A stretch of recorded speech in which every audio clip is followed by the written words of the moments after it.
ஐயா, சந்திர மண்டலத்தில் தண்ணி இருக்குன்னு நாசா கண்டுபிடிச்சிருக்காங்க. இதனால நமக்கு என்ன பிரயோஜனம்?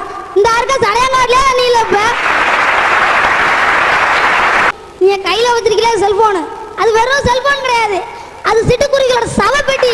ஐயா, அரசாங்கம் வீட்டுக்கு ஒரு மரம் வளர்க்கணும்னு சொல்றாங்க.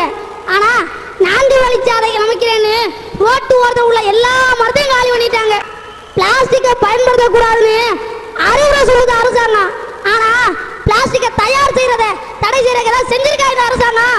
2 வருஷத்துக்கு முன்னாடி எங்க ஊர்ல அவ்வளோ வயக்காடு இருக்கும். இப்பெல்லாம் பாத்தீங்கன்னா ஒரு வயக்காட்டை கூட காணோம். எல்லாத்தையும் பிளாட் போட்டு வித்துட்டு இருக்காங்க. ராமநாதபுரத்துல எல்லாம் மழையே இல்லைன்னு புலம்பிட்டு இருக்காங்க. இந்த இருக்க மேலூர்ல மழையை காணாமல புலம்பிட்டு இருக்காங்க. என் தாத்தா சுதந்திரத்துக்காக போராடினாங்க, என் அப்பா சோத்துக்காக போராடினாங்க. நான் இனிமே படிச்சு முடிச்சுட்டு வேலைக்காக போராடுவேன்.